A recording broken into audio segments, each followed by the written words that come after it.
Hello, Kara. Hey, Megan. How are you? I'm joyful. Oh, No, I don't know.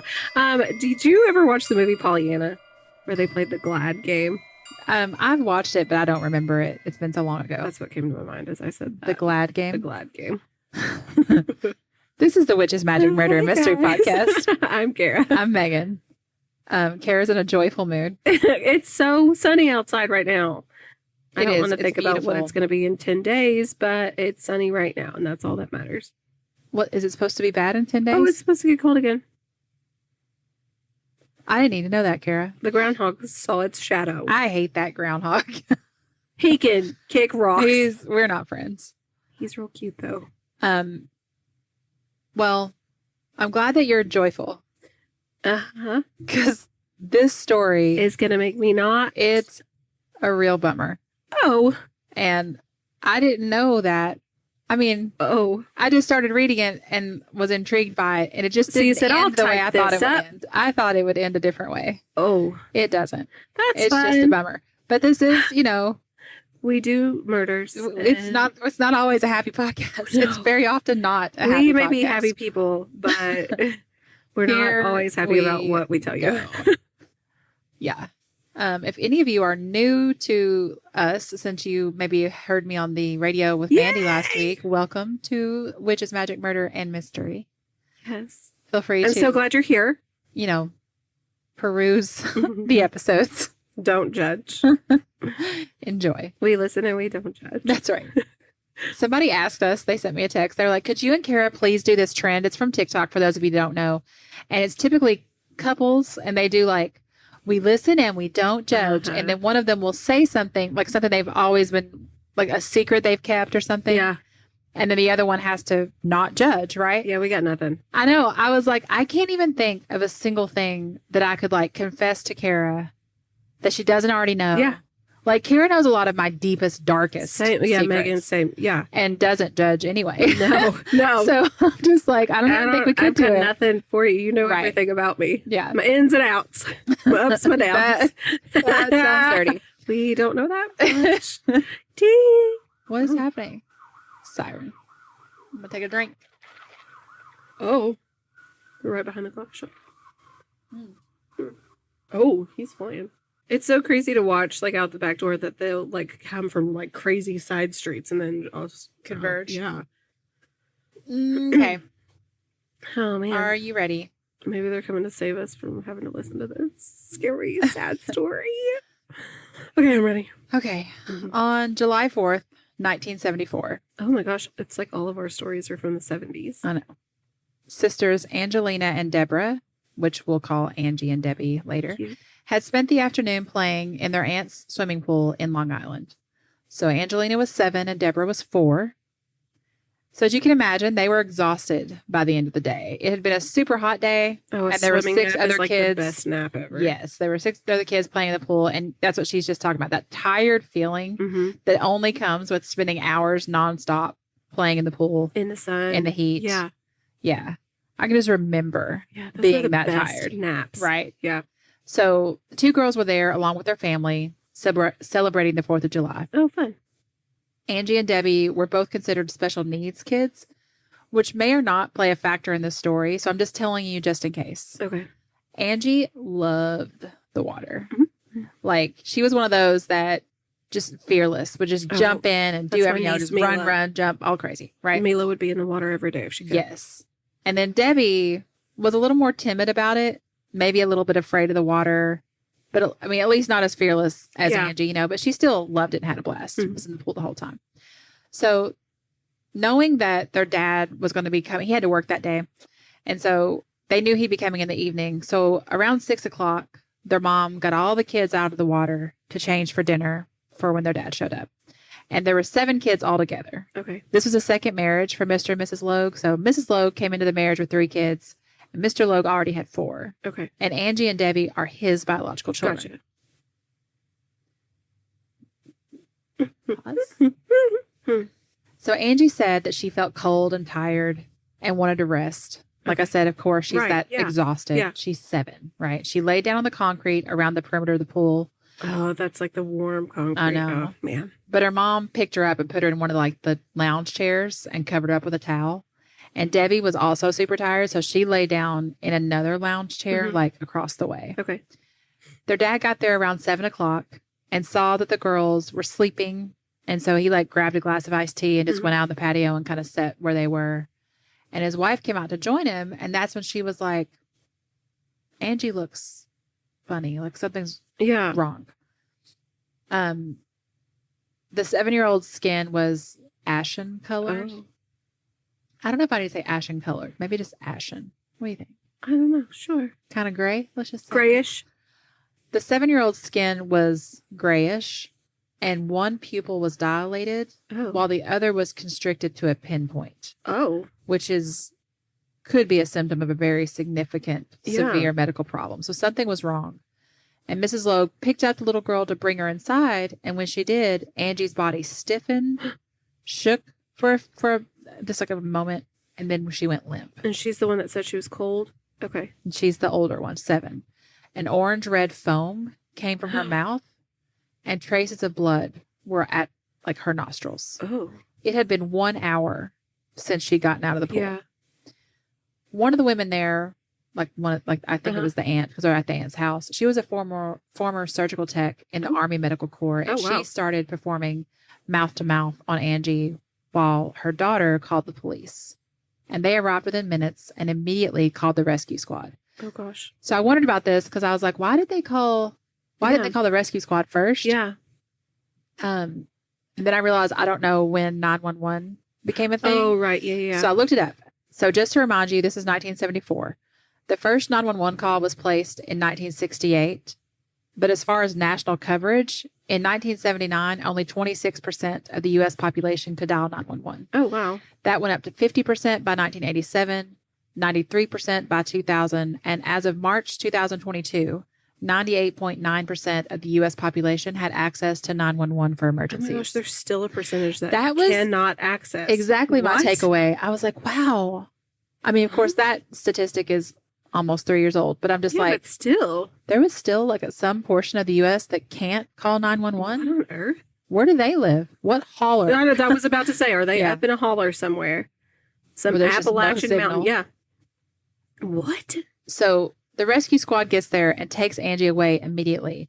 And right after they left, someone noticed that Debbie seemed to be sick too. Oh no. So the police were still there and they just grabbed Debbie, put her in the car and sped off to the same hospital. They didn't even wait for another rescue squad to get there. And they're all going to the Good Samaritan Hospital where the rescue squad was taking Angie. Hospital. Were you really? So at that point, Debbie was not in a coma. She was awake and aware enough to comment on how loud the police siren was. Oh. But over in the ambulance, Angie was going downhill quickly. Oh, gosh. Her heart and her breathing stopped before they even reached the hospital. Oh, my gosh.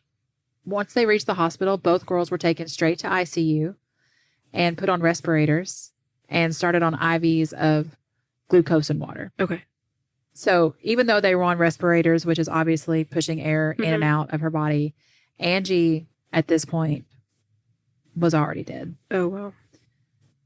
So doctors knew that whatever had killed her sister could now very possibly kill Debbie. Oh, my gosh.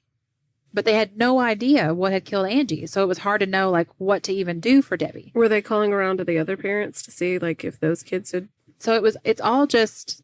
the Logue. Oh, yeah. And then the aunt. It was their group of kids. Okay, never mind. For some reason, it was a lot of kids. So I was like, it's a party. Never mind. So all they knew is that she's struggling to breathe. So aside from the respirator, which they're already doing, right? Like, what else do you do? Yeah.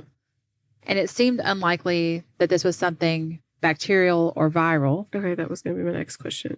And so now that leaves them with like some type of poisoning. And if they knew exactly what had poisoned the girls, right, they'd know how to fight it. But without that, they don't even know what antidote where to start. Yeah. My gosh. So the Suffolk County Medical Examiner's Office had a 24-hour poison identification service. So the hospital called them. Oh, wow. And the toxicologist was at home and they got the call and immediately went to the lab to meet a police officer who brought specimens of blood, urine, and they said stomach washings from the girls. I don't know what that means. Yeah. Because Debbie's still alive. Yeah. I know they could have done probably stomach contents from Yeah. Angie, but I'm not sure what stomach washings are. I don't know, unless she just threw up. Maybe. I cannot imagine the pressure that they're feeling right now. Gosh, yeah. Because they've seen how quickly whatever this was had killed Angie. And they know Debbie's struggling. And they're both, little, 7 and 4. Yeah. They're little babies. Yeah. So the toxicologist analyzed the samples that he'd been given, trying to figure out exactly what they were dealing with. Can you imagine? He ran the samples all night long. He tried multiple methods and machines, and there was no hint of any known toxin. Anything happening in her body?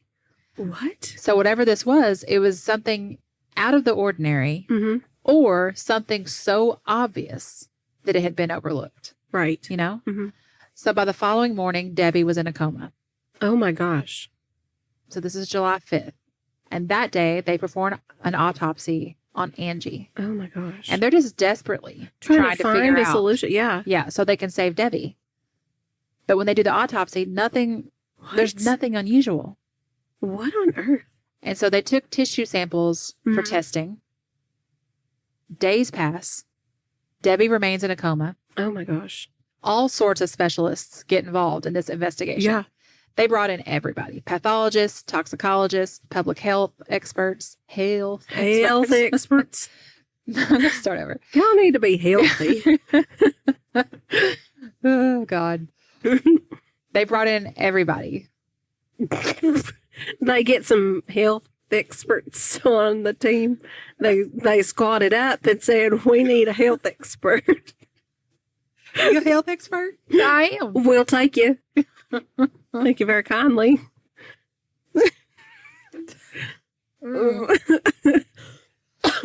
Doing great. We're doing awesome. I love that.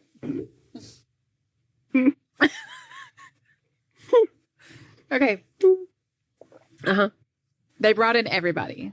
Pathologist, toxicologist. I was trying so hard. I was doing it for you. I gotta get through this. This is a terrible story.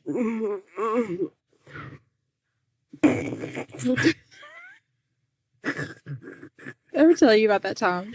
Ella was in like a school-wide spelling bee. I think she was like in 4th or 5th grade. And in the school-wide spelling bee, she was sitting in her little chair.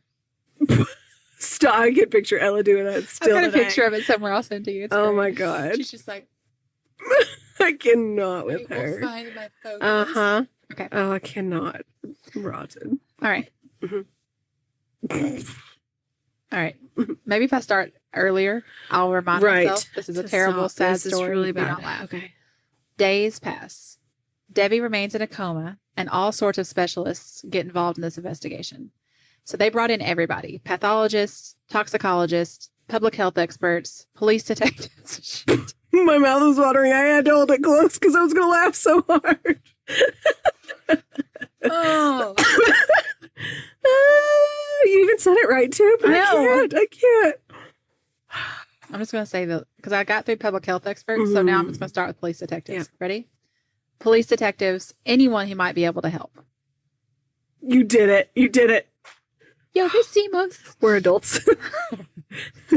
The other thing is, if there's some sort of toxin that's caused all this, it could still be out there where somebody else might get it. So it's not just about saving Debbie. Yeah. So, well, that's what I was thinking, like the other kids and stuff. Yeah, but nobody else got sick. That's so crazy. And they were all in the water. So, you just start trying to figure out what was in common. So a medical examiner and a homicide detective go together to the Logue home as well as the aunt's home where the girls have been swimming. Okay. And they're just looking for any possible poison. Okay. And they took soil samples, water samples, leaves and flowers from plants in the yard, wild berries, just anything that looked like maybe it was this, maybe it was that. They took this seriously. I love this. Spiders, snakes, household chemicals. They did find some mushrooms growing in the yard, but it turns out those weren't poisonous, and there hadn't been any trace of mushrooms in in whatever the stomach washings were sent. So this is where, when I said the fact that the 2 girls were special needs may or may not come into play, because you don't know what they might have put in their mouth. Oh, for sure. You know? or just what they could have gotten into. Oh, Mila's constantly eating things off. Exactly. Yeah, like she and will eat just the fact that they're anything. kids, number one, but special needs on top of that, Yes. like certain things that they just may not have known to stay away from or put in their mouths or whatever. And not be able to communicate it as thoroughly as. Yes. Because I couldn't find anything about what exactly that means when they say special needs. Right. And you guys know this, I think, but I was a special ed teacher for a few years. So there's just a whole spectrum. That could mean all sorts of things. Yeah. Were they verbal? I mean, we know Debbie was because she had commented on how loud the sirens were. Yeah. But like, I don't know. I have no idea. Yeah. So we don't really know. And I don't really know if it played a factor, but it could. Yeah. So, okay. So a tip was called in about toads seen around the house. Wondering if those are poisonous. Whoa. So they tested the toads. What? And they weren't. So the biggest theory, and if you've heard of this case at all, this is probably what you've heard, was that the toxic agent was this chlordane termite killer. Oh. So the day before this all happened, on July 3rd, the girls were outside playing in their yard at their house while their neighbor's house was treated for termites with chlordane. Oh. So this liquid was pumped into the soil around the house and then sprayed on the foundation of their neighbor. Yeah. Not their house. Right. So it's important to note here that chlordane is a super common, widely used pesticide, and professional exterminators handle it like every day.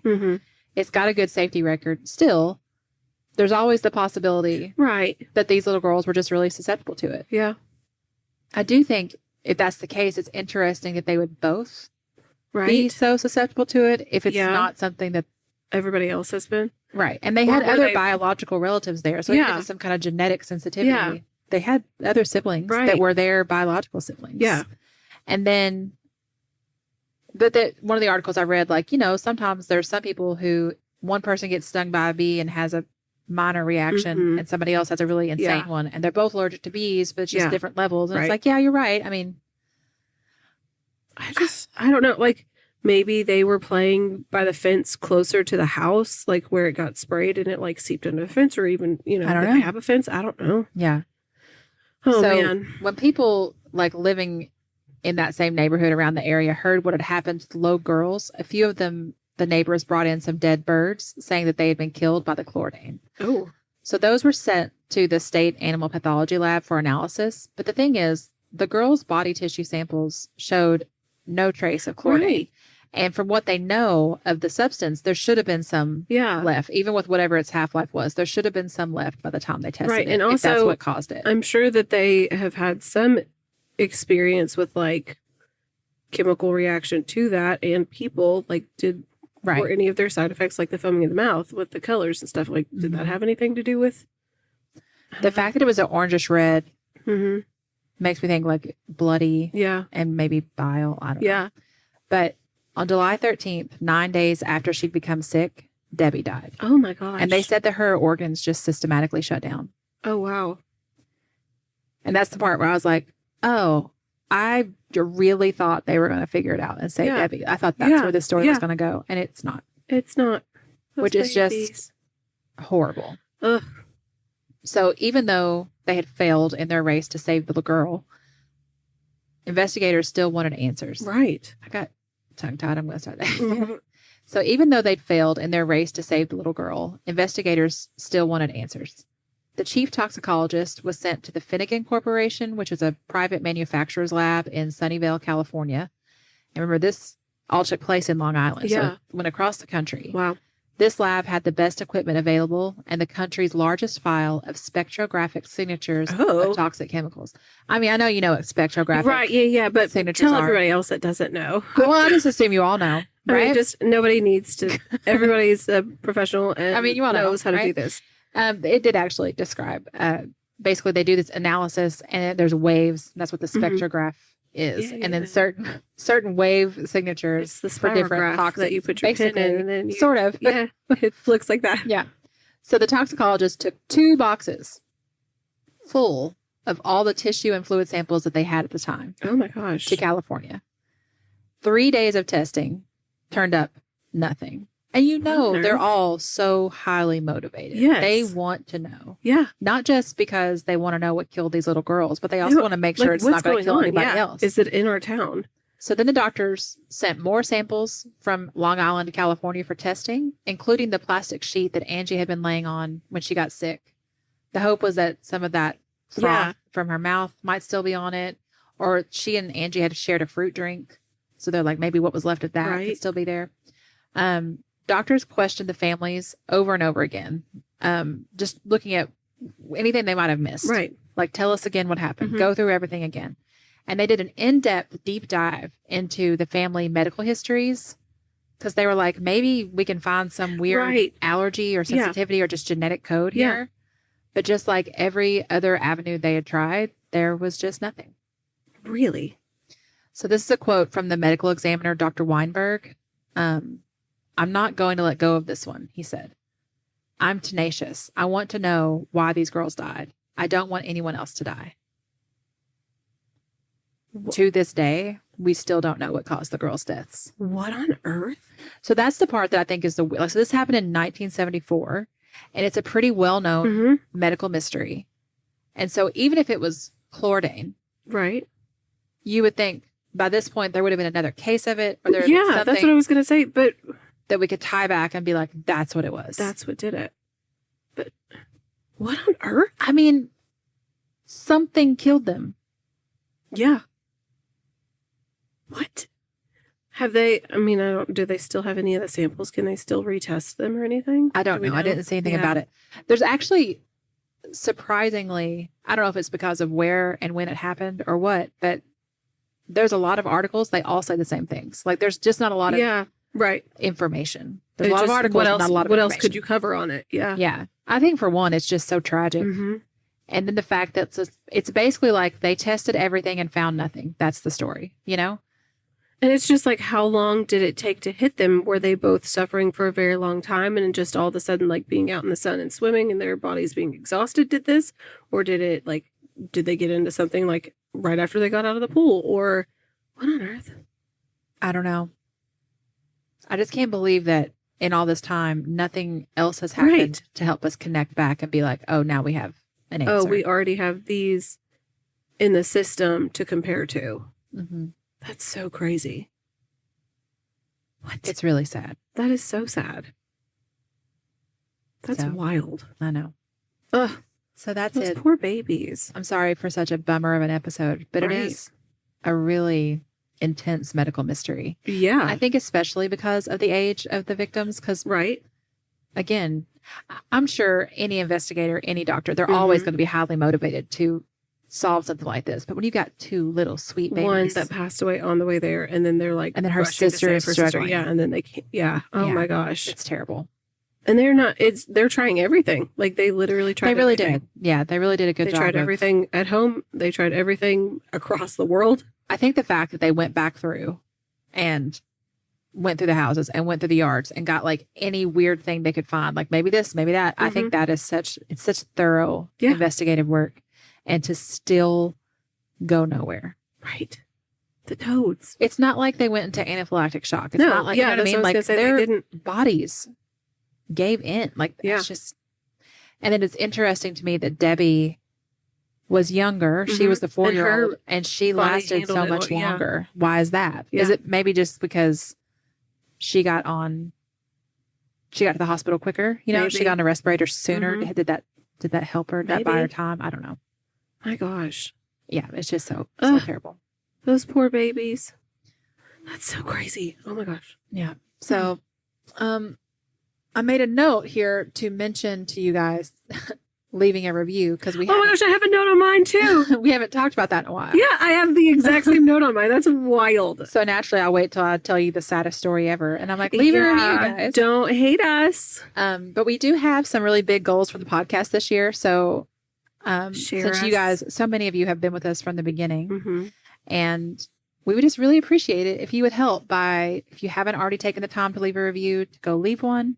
Either on Apple Podcasts or Spotify. I don't know if Spotify lets you leave a review, but I know it lets you. I think it does, because I was listening to the new Up and Vanished Weekly today. Oh yeah, and people can comment on it and leave reviews. And stuff. Yeah, and then if you could just help spread the word, you know, like share some of our Instagram posts, share our YouTube TikTok, videos, even our YouTube. shorts, share our shorts on there. Or you don't have to share anything. You could just do your own post about it. We'd really appreciate it. Like I said, we just have some big goals this year. We want to grow big. Yeah. So it's exciting. We're excited and we want you guys to like, you're all part of it with us. Yeah, you really are. I mean, you have been. Yeah, you're the best so part. Much fun. You're the best part. Okay, we love you so much. Goodbye. Goodbye.